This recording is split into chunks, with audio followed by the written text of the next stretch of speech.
Opisyal lang gilusad ang Brigada Eskwela 2026 Kick-Off Cebu District karong adlaw, Hunyo 1, 2026 sa Purok 5, Barangay Cambinocot, Dakbayan sa Sugbo. Ubos sa temang bayanihan para sa paaralan, nagkakaisa para sa kaayusan at kaalaman, gitingwa sa kalihukan ang pag-andam sa mga eskwelahan alang sa ligon, luwas ug angay nga palibot sa pagkat-on sa umaabot nga pagbukas sa klase.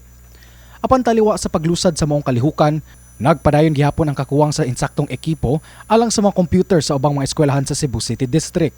Mao kini ang usa sa mga hagit nga giatubang sa Cambinocot Elementary School sa Barangay Cambinocot, Dakbayan sa Sugbo. Mga kauban aniya ta karon sa Cambinocot Elementary School, particular diri sa ilang ICT room, ug inyong makita sa akong palibot ang ilang mga PC na gipanggamit sa ilang klase. Apan matud pa silang maestra, 21 ang total niini, apan 14 lamang ang operational tungod kay usa lamang ka CPU ang ilang gigamit. Sumala sa usa ka magtutudlo nga nakaila namo sa mong tunghaan, niadto pang school year 2023 to 2024 sila nagbaguod sa mong problema. Alang kaniya, dakong parte ang teknolohiya sa learning journey sa mga estudyante, ilabi na kay pipila sila mga aktibidad, nagkinahanglan na sa mga computer o internet connection. Na naman gitong mga computer pero limited pagihapon ang amo ang answer sa computer, labi na sa among computer lab karon nga time kay more on kato na gang series nga one CPU nya nagdala sila 7 ka monitor. Inguna pa na ang naana mo sir nya internet connection, so especially karon kay more on naman kanang mga technology na sa test gani kay magkuha naman sila digital naman. Tungod niini, napugos na lamang sila sa pagpaningkamot ug unsay anaan nila. Bisan pa man, dili malikayan ni Arevelo ang mubati o kalipay, ilabi na kun makita niyang adunay bunga ang iyang mga sakripisyo isip usa ka magtutudlo. Ang maka-feel sa jud may ko answer kanang fulfillment sa mga part kay especially kung na makita jud namo ang improvement gid sa bata ba nga from kanang wala gid sila and then eventually kay na-improve sila, so mura ra sad og na-compensate sa among part na as a teacher kay murag maura na din hadap kita nga murag ma-happy pud ni. Ang Cambinocot Elementary School ang napiling host school sa paglusad sa Cebu City District Brigada Eskwela karong tuiga. Matod sa principal sa maong tunghaan, Jerry De Melites, igo lamang silang gipahibaw 3 weeks ago nga sila ang mo-host, hinungdan nga nahimong dinalian ang ilang pagpangandam. Bisan pa man niana, malipayon siya og mipaambit sa ilang kaandam sa pagbukas sa klase karong Lunes, Hunyo 8, 2026.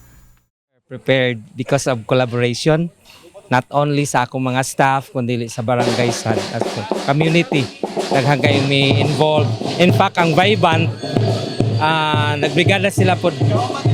Then ang Christine, support po, Christine Educational Supply, support sa NATO, ang Cambinocot Multipurpose Cooperative, support sa atong Brigada Eskwela 2022. So all the parents nagsuporta jud sa atong brigada. Samtang personal nga gibisita ni Cebu City Mayor Nestor Archival ang maong kalihukan, diin mi paambit kini sa mga plano sa dakbayan alang sa education sector.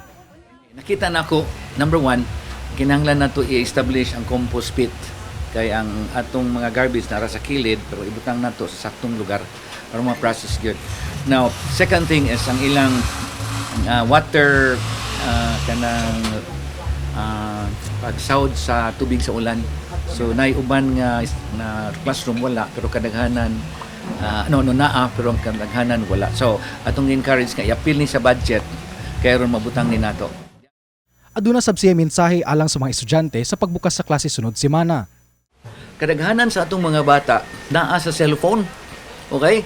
Magsilhig man gani na cellphone riskikas. So ang ako is good ang cellphone but you focus on more on your study. Okay? Kanang cellphone kung pwede na nimo magamit na Sabado, Domingo lang ug di man asbag for emergency. Okay? Unya kanang dili nato palabanan. So focus on your study because whether you like it or not, ang education mao ni para sa inyong kaugmaon. Sa pagkutlo nining balita, adunay panghinaot si Arevelo alang sa kaugmaon sa education sector sa nasod, ilabi na sa ilang tunghaan. I hope sir nga katuan mo ang mga needs, makuan gid to, ma-suffice or makanang ma-answer good gani para ma-ready pud ang among mga students. Kauban si Angel og Althea, CNU Com intern, kini si RD Morales alang sa My TV Cebu.